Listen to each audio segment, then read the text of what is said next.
everybody. I'm Alyssa from Meditative Astrology, and today we're going to talk about the astrology of September 21st through 27th. We have a whole lot going on here at the beginning of the week that we're going to talk about, starting with the solar eclipse on Sunday. And before we do, I just want to give you a reminder to subscribe to the YouTube channel if you haven't already.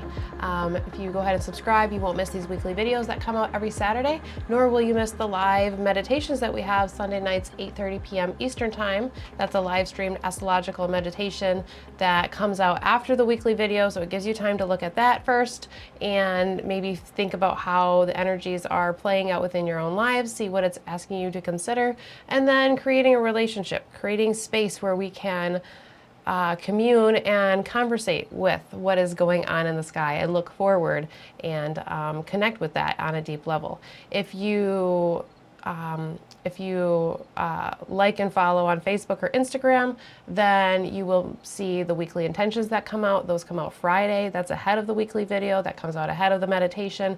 That intention is astrologically guided by the astrology coming up. So really looking at ways to give you a well-rounded pathway and a bit of a process to lean into the energies and to maybe prepare in certain ways for what is coming up for the following week. So yeah, like, follow, subscribe, all the things.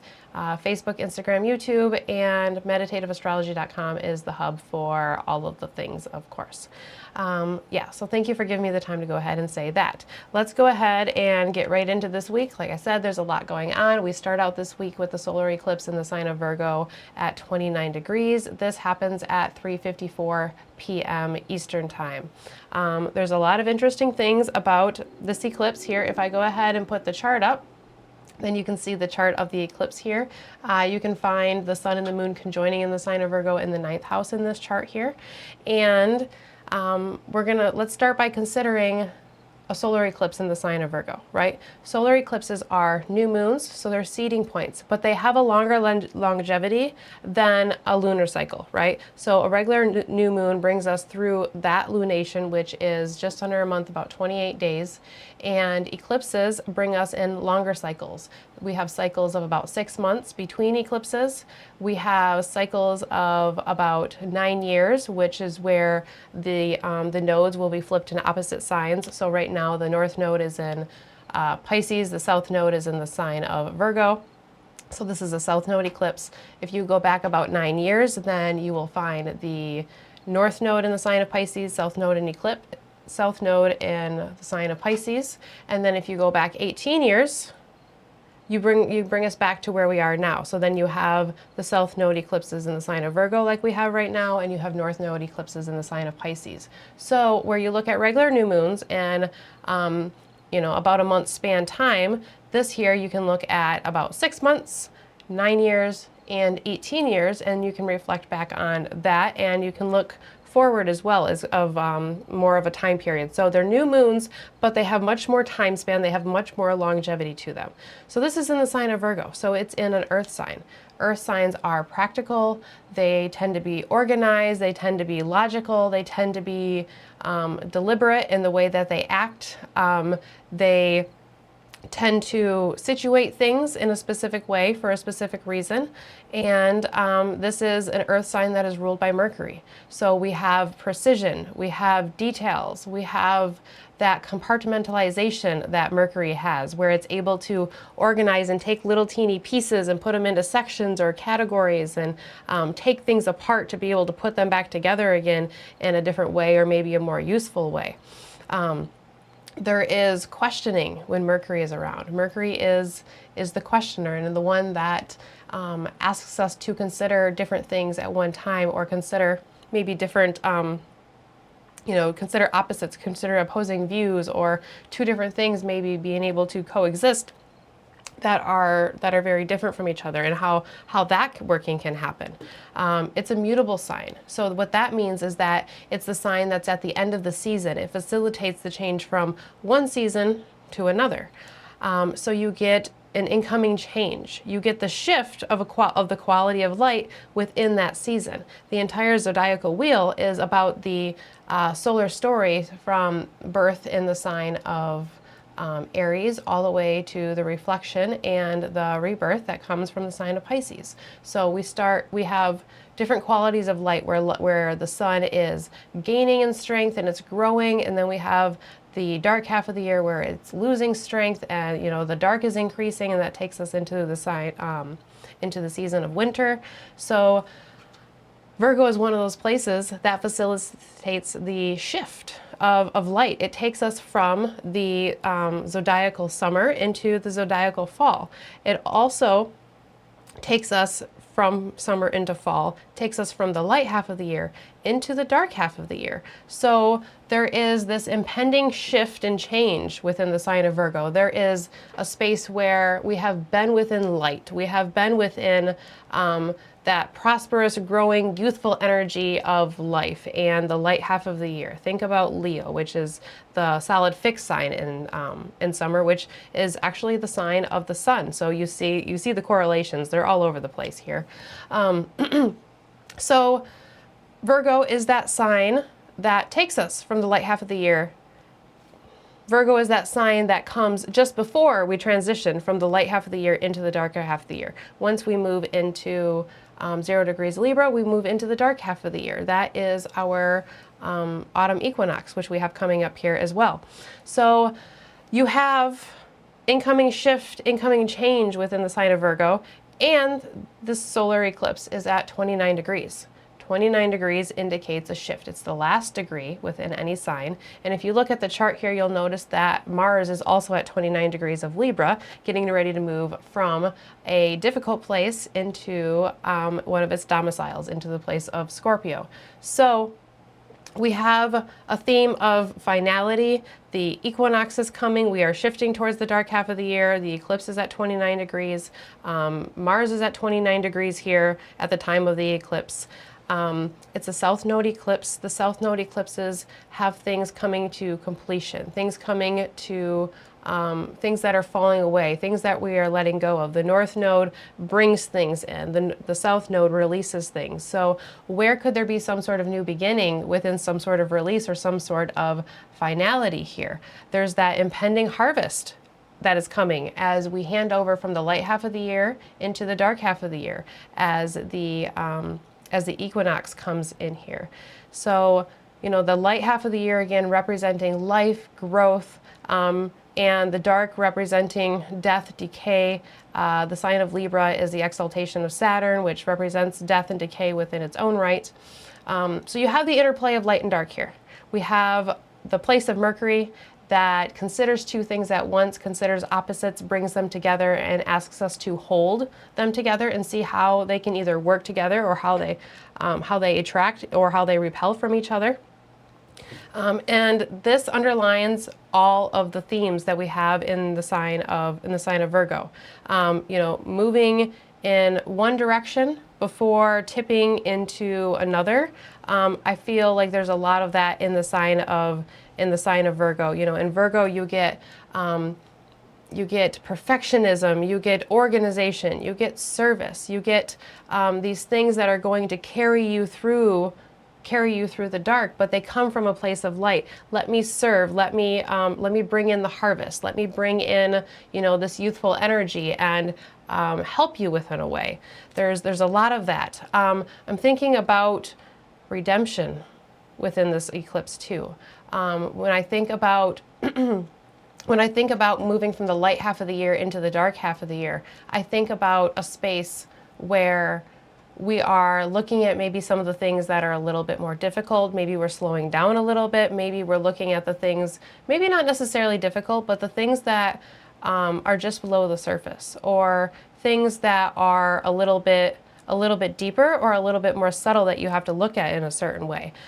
So when those things come up from a space where we're still in the light half of the year in the sign of Virgo, you have this space where you can look into the dark, but you can be within the light. So how can you redeem yourself from, however that darkness can kind of suck you down into it somehow while still staying within the light? That is the part of the service of the sign of Virgo here.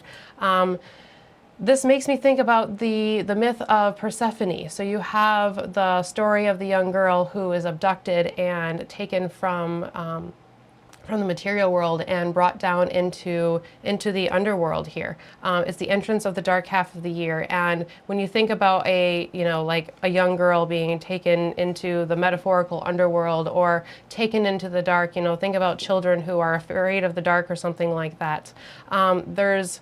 There's a youthfulness there, but yet there's something difficult that is there at the same time. And you can sense that there's both at the same time.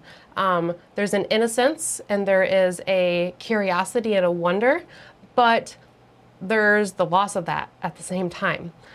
So it's these two different things, and holding the tension of the opposites here can definitely come into this eclipse here within the sign of Virgo. So thinking about maybe processing things. Is there things that you have been considering, and there's two different parts of it, and which direction are we going to go? Are we going towards the light? Or are we going towards the dark? Now the light isn't always good, and the dark is not always bad. It's not looked at it like that. It's more of what is above the surface or what is below the surface, or what is subtle and what is right out there. You could think of masculine versus feminine if you wanted to look at it that way. If you look at the chart here, you'll see that Saturn is in opposition to the eclipse too. So that adds another level of that weighty focus to this eclipse. It adds seriousness and it adds this emotional component, especially being in the water sign of Pisces. So when Saturn moved back into the sign of Pisces, I talked about how it feels like Saturn and Neptune are moving back for a moment so that way they can maybe like they moved into the sign of Aries and they started moving really fast, and like now we're moving back into the sign of Pisces, much slower, much more receptive. It's a feminine water sign versus a fire masculine sign. So where can we step back and reflect a little bit on what Aries has brought up with Saturn there? So these themes may be coming into the eclipse too. What is working for you? What is not working for you? There is some sort of history with this eclipse for sure. You can look back to the eclipse cycles, but just Saturn moving back into the sign of Pisces tells me that there's things that have been brewing for a while and now they are fully coming to the surface. Saturn represents death and decay, like I mentioned earlier. So this also emphasizes the ending within the new beginning here. So what's expiring? What's ready for the next chapter related to all these themes? What is ready to mature? What is ready to take what it has learned within the light, within the space where things are growing, where they're proliferating and energies are coming together? And how can you take that into a little bit deeper sphere? How can you go maybe a level, one level deeper into whatever it is that is coming up for you here? These are some of the things that I'm thinking about with the eclipse here. So opportunities to face reality, opportunities to create a detailed plan and probably stick with it. Saturn creates things that last for a lifetime, not superficial by any means. Just being able to think practically and to act practically, practical service, so providing things out of necessity. This is the impending harvest is coming in here. So, is your crop going to last you through the winter? Do you have what you need to get through whatever is coming forward? And then, just take that metaphor and apply it to your life of whatever is going on. Have you prepared enough for what is coming? Or if not, is there something more that you should be doing to prepare? Things that are necessary to get you through the darkness, and there's a responsibility there. There's a redemption. We move into the dark space and we need to be able to pull ourselves, back up into the light. We need to be able to survive through all seasons and all phases of life here, right? Obstacles that could be coming through here, anxieties could be coming in for sure with all of this. Think about, just that interplay of light and dark and holding both of those tensions at the same time. That's anxiety inducing as it is. I'm looking at my garden, which is coming to its last days here. And, there's I don't know if I necessarily call it an anxiety, but there's a feeling of like, this isn't going to last much longer. And, I'm going to have to start going back to the store to buy my tomatoes and my cucumbers here again. It's a feeling of there's something impending, there's something coming. So I better prepare for it, right? I better take advantage of what I have while I have it and the resources that I have and utilize them the best that I can. So, perfection versus imperfection. big Virgo theme, and Saturn sitting across from there might be shaking its finger. So let's make sure we're on the right side of Saturn if we can, right? Sometimes that's not always possible to do either. Striving for the highest possible light before the fall. Thinking again about, you know, excuse me, the myth of young Persephone here too. So you have this beautiful young lady, and then she's lifted up, but then she falls down. She falls down, and she needs to be lifted back up here. Feeling limited, feeling hopeless. Saturn in the sign of Pisces can be very emotional and feel very emotionally attached or detached. Critical harshness. You know, don't be too hard on yourselves here with this eclipse. Saturn across Virgo, 29 degrees. Remember, Mars is moving into the sign of Libra. So we have good things that are coming, or Mars is moving out of the sign of Libra, moving into the sign of Scorpio, into its domicile. So, you know, we all have good things that are coming for us here at some point. So with that solar eclipse at 29 degrees of Virgo, the very next day, the sun is going to move into the sign of Libra. This gets our equinox moment. And I've talked a lot about the light half of the year, the dark half of the year, and that transition. So I really just want to emphasize what a sacred moment this is for our Western tropical zodiac. The 4 cardinal signs, which are the places where you find the equinoxes and the solstices, these points tether our Western zodiac. Okay, so 0 Aries is where the zodiac starts. And 0 Cancer is where we find the summer solstice. This is where we start to tip back towards the dark half of the year. We go from light gaining to light losing. Now we get to 0 Libra, which is where from 0 Cancer to Libra, the sun has been slowly losing its light, slowly losing its power, slowly losing its strength, and slowly dying. But now we're reaching that dark half of the year. So now we're going to start to reach that point where there's more dark than light within the zodiacal day, within the story of the sun. And if you live in the northern hemisphere, you can see that playing out physically within the seasons as well. So that slow death of the sun in the sign of the exaltation of Saturn, the planet that represents death and decay and things fading away, we are given a moment to prepare for rest. Maybe not a physical death, but maybe a metaphorical death. So maybe it's slowing down, maybe it's reflecting, maybe it's turning inward, maybe it's making preparations for winter, taking a look at the harvest, and, you know, whether it's a physical garden that you have and you are you know, canning and preserving what you can to have part of that summer within the winter, or if you just think about any process that you are in, right? Maybe now we are given a time to slow down, to move into that autumn season and reflect and turn inward and prepare for rest, prepare for a point where we can slow down, turn inward, and move from a little bit of a different space here. The sign of Libra within itself is an air sign. It's ruled by Venus. It's a very relational sign. It's beneficial to allow all to have what they need, what they desire, etc. So that's the cohesion and the balance and the harmony and the justice and the leveling of the scales that Libra wants to bring in through the qualities of Venus and through air. So you get communication, you get relating to others. When we want everybody to have what they need, what they desire, it could seem like Libra's a little bit wishy-washy, but really it's not wanting to hurt or not wanting to suppress, or maybe being able to see all sides at the same time.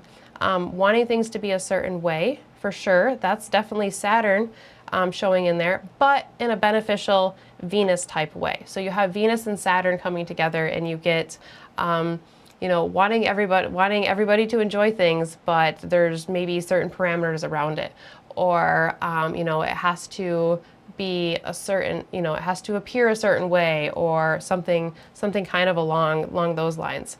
As Venus moves into the sign of Libra, it's going to oppose Neptune in the sign of Aries. So, you know, the sun in the sign of Libra may say we all need to make it through this, whatever the thing is, whether that's together, whether that's separately, everybody needs to have their thing, right? Everybody needs to be able to have their place to stand on the scales of balance and justice. We all need what we need, and we all want what we want, right? And that's okay. Neptune in the sign of Aries may say we can all make it through, but it's every man for itself. So we're not really concerned if the other person is going to, or the other energy or the other thing is going to make its way through. It can be very central focused, where Libra can zoom out a little bit and see the way that what we do relates to what other people do, or something kind of like that. Libra may understand others, where Aries is focused on its own beliefs, convictions, especially with Neptune there. So the tensions of honoring our own convictions, maybe they're newly found or reignited passions here that are showing up. Either way, there's vigor and energy in these areas here. Versus empathetically and rationally understanding where others are coming from and their point of view. So you have that single narrow-minded point of view that I'm focusing on what I'm focusing on, versus the energy of being empathetic of others, of relating to others. And those two things don't always work really, really well together, right? There's going to be we're going to want to communicate about it with Libra in an air sign, probably, but fire in the sign of Aries may have us doing things very passionately and in creative ways, maybe bluntly, or putting it out there. It's possible that it could be offensive, but hopefully not.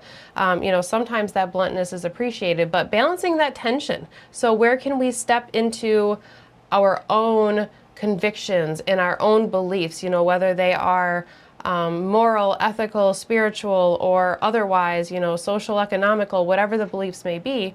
How can we step into that and fully own that in a fiery, passionate, creative way, but still have some social awareness of others and the way it has us relating to other people there? The tensions there could be that we feel stuck between things. We stuck between the social expectations and wanting to go out and blaze our own trail. Being able to cooperate within relationships and being able to want to go out on our own. You see the tug and pull here, and within oppositions there's the possibility for things to pull apart, but there's also that secret conjunction within the opposition too. So if we can balance and bring the two together, cool things can happen there. Mars also moves into the sign of Scorpio here. So if I go ahead and put that chart back up, you'll be able to see, and I'm gonna go ahead and move it forward a day here. Yeah, you see Mars in the sign of Scorpio. So Mars has moved from the sign of Libra, where it's in its fall, to Scorpio, where it's in its domicile. So it's moved from one of the more difficult places to one of the best places for it to be. So you might feel some energy coming back. You might feel some motivation coming back. You might feel some ability to move, or, if there was some sort of stuckness, maybe that will become unstuck here. And if you look at the houses, that might kind of show you something as well. This is a water sign. It's feminine. All the water signs are feminine. So there's this emotional, relational, and depth to the sign of Scorpio. It's very receptive and it feels into situations. It's a fixed sign. So if the sign of Libra is the cardinal sign that brings us into fall, where we move into the space where darkness is, darkness is increasing more than light is increasing, then in the sign of Scorpio, we have the fixed darkness. So darkness is increasing at its fastest rate, right? So the light is decreasing at its fastest rate. So we're diving really deep into the middle of the fall, right into the middle of that moving into the darkest part of, not the darkest part of the year, but where dark is becoming more dominant, increasingly fast, at the fastest speed that it does here. So death, decay, unraveling, that which is below the surface, and that subterranean level. A lot of those dark half of the year things that we are talking about, you can see in the sign of Scorpio, right? So this Mars here, this Mars can feel unstoppable. It can feel like it can dominate, especially coming from a place where it was maybe in a difficult place, depending on where it's located within your chart as well. So it can be, Mars in Scorpio can be very investigative. It wants to get deep down. It really wants to understand all the parts of whatever the things are. It's very, very deep digging, and wants to almost obsessively at times understand all of the little details or get into all the little nooks and crannies and explore all of the different things that are there. It can be obsessive possibly to a fault too. So like I mentioned, it's a water sign and it's Mars. So we could have emotionally reactive energy here. So just being mindful before we react, right? Make sure that we are, you know, maybe things are coming from emotions and coming from the heart, sure, but are they rational, or are we acting, you know, just out of water? Are we just splashing the water element around just to be able to do it? I think about, when I was preparing for this, I was thinking about the phrase within the exaltation scheme of where nothing can be exalted where the moon, which is the life giver, is depressed. So the moon is exalted in the sign of Taurus, which is the opposite sign of Scorpio. So we don't have any planets that are exalted in the sign of Scorpio, and that makes me think a lot about the different significations and just the themes and the archetype of Scorpio within its own right, because Mars stands alone here. Mars is one that will go out on its own. Think about Aries, think about Scorpio.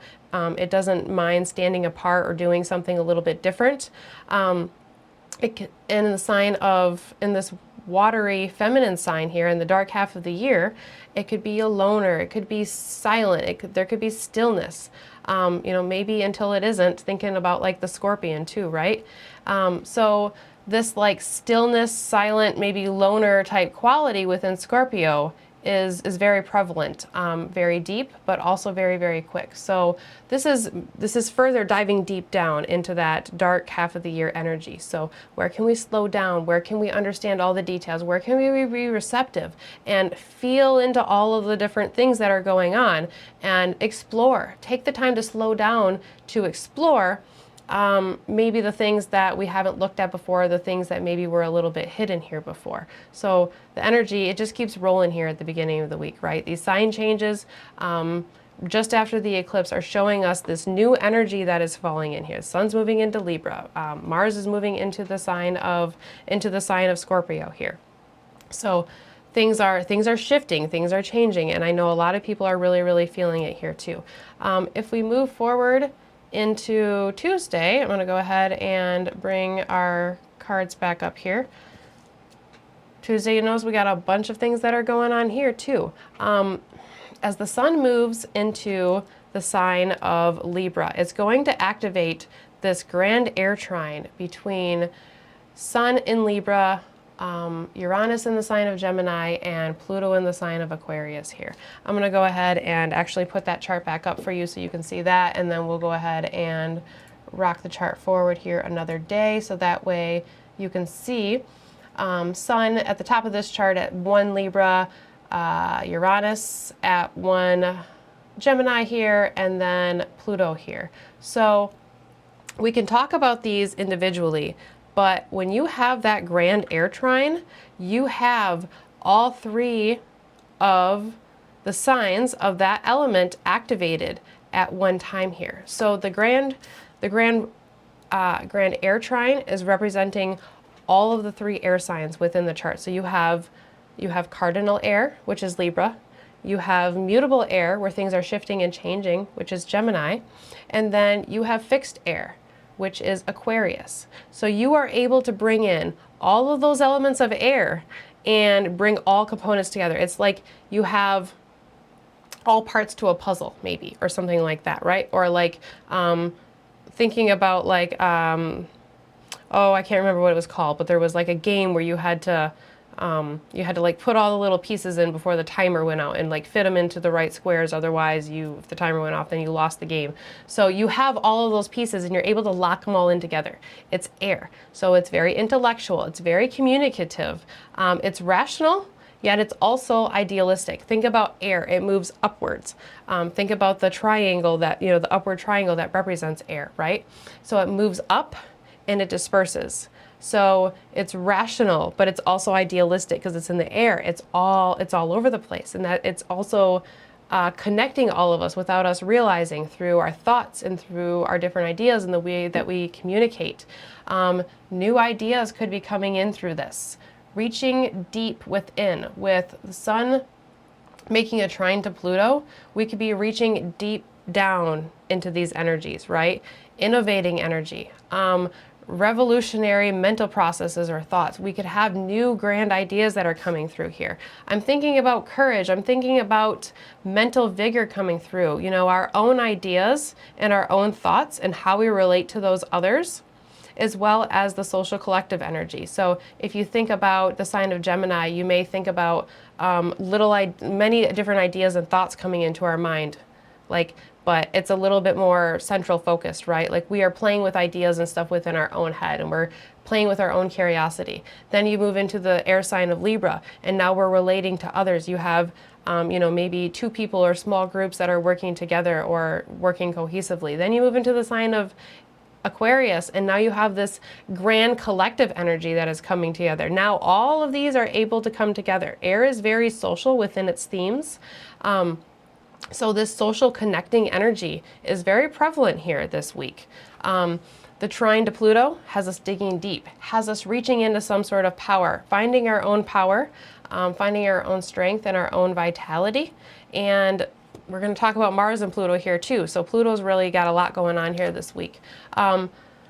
Sun and Pluto can bring up things about the subconscious mind. So exploring the depths here, again, just another level of digging deep within. So maybe we can explore, and maybe there's things that we can come up that we can process, or things that can heal, or things that can just come to the surface to be brought into some sort of awareness.